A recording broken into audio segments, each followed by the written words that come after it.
As we wrap up 2025, it feels like the perfect moment to pause and reflect. This year stretched every leader I know, from staff transitions, funding dips, and the nonstop pace of change. So before we sprint into 2026 planning mode, let's take a deep breath and look back at what actually worked. I asked 4 incredible nonprofit leaders one simple question. What's your best number 1 strategy to build trust and morale during times of disruption? Their answers? Honest, practical, and grounded. They also cost nothing to implement, but the payout is enormous. You've heard the saying, culture eats strategy for breakfast, right? Well, one of my clients proved it. By focusing on building a high-trust culture, they didn't just meet their $20 million fundraising goal, they hit it 2 months early. That's the power of trust in motion.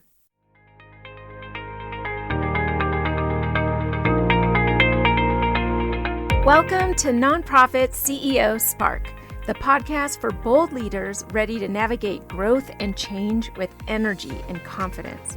I'm Marcia Beckner, nonprofit founder, former executive director, and culture strategist with nearly 20 years in the social impact world. Each week, I help nonprofit leaders stop spinning out, set boundaries, and design inclusive cultures where all staff can thrive. If you're ready to reignite your leadership without sacrificing your well-being, hit subscribe and let's spark your next chapter together.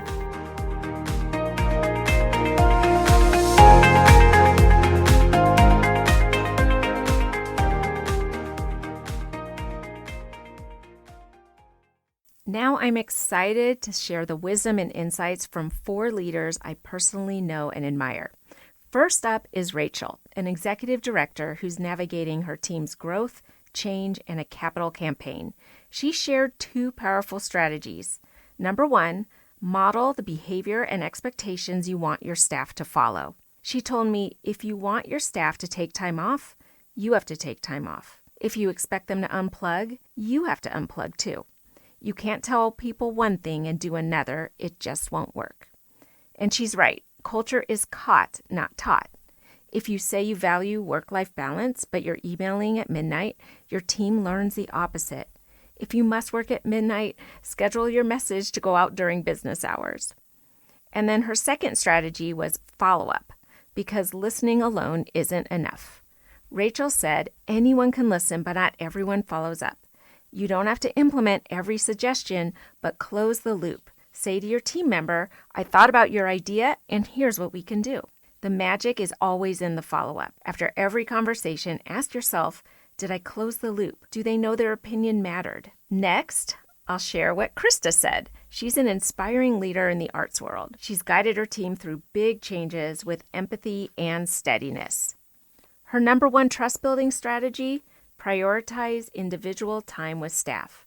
She schedules her one-on-ones and fights the urge to reschedule because people need to feel seen, especially during times of uncertainty and disruption. She also makes a point to explain why decisions are made, because people react differently to change. Some thrive in it and others panic.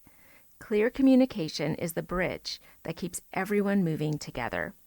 Krista also reminds us that leaders need to give themselves grace. You can't be 100% all the time, and that's okay. Her secret to surviving the hard days? Humor and chocolate. Always chocolate. And then the next leader I want to highlight is Chris. He's a college advancement leader and a former client who believes trust and morale rise or fall based on one thing: psychological safety. His advice is especially relevant during times of disruption. He shared 5 leadership moves he personally uses. 1, establish open communication. Keep your team informed about what's happening and how it might impact them. Number 2, address concerns directly. Don't ignore the hard stuff. Number 3, create an environment of psychological safety. Bring people into the process, even when you don't have all the answers. And number 4, encourage your team to be flexible in the transition and to trust their instincts. And number 5, last but not least, which I know Chris does, bring a positive mindset every day because your leadership energy sets the tone. Chris is truly humility in action. He reminds us to tell our teams, I may not know the answers yet, but we'll figure it out together. And that's how trust grows, not from perfection, but from safety. Now, I'm going to also piggyback on Chris's advice to create an environment of psychological safety because that's my love language, since this is foundational to the work I do with my clients in my 5-month signature program called Culture Cares Accelerator. CARES is the framework I teach and help leaders implement to build a culture by design, not default.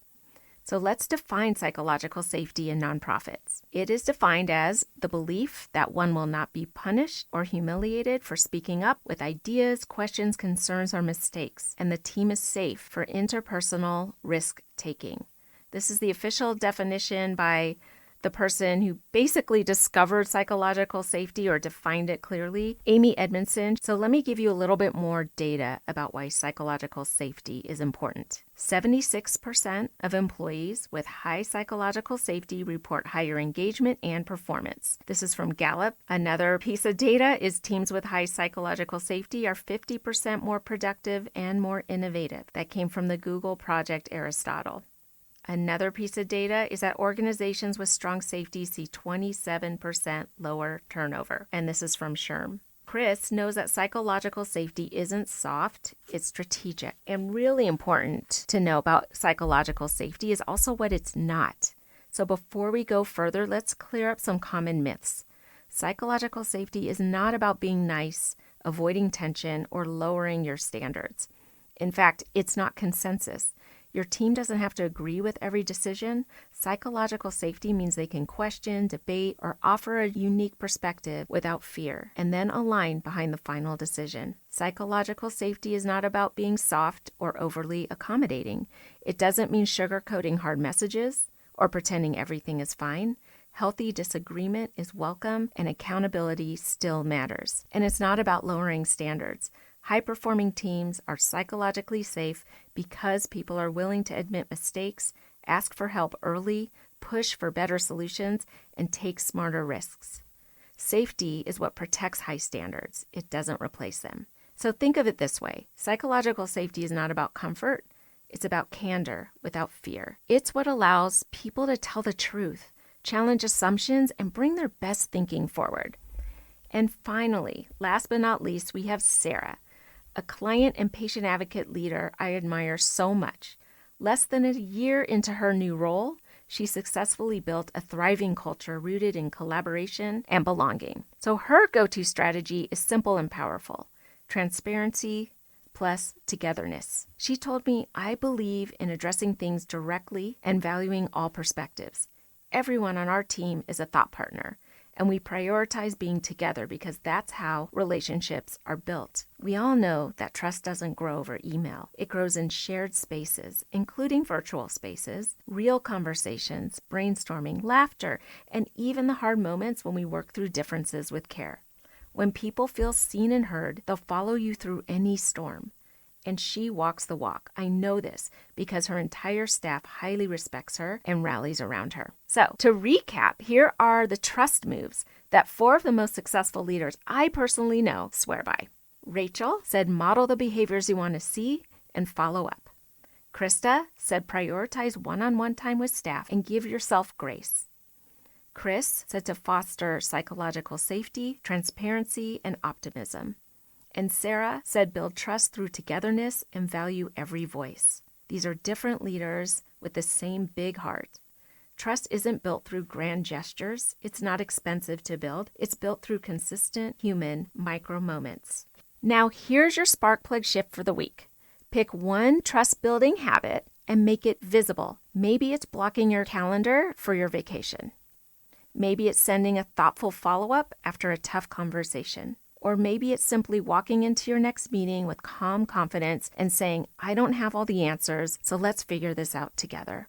Remember, leadership isn't about knowing everything. It's about creating the conditions for your team to thrive, even in disruptive times. That's how you spark trust. That's how you build morale, and that's how you lead with courage.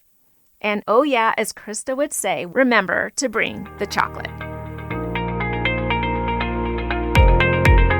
Thanks for listening to today's episode of Nonprofit CEO Spark.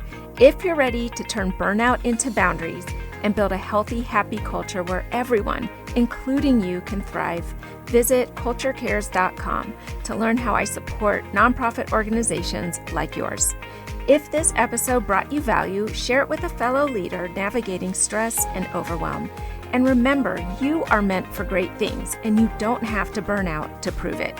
Until next time, keep leading with courage and confidence.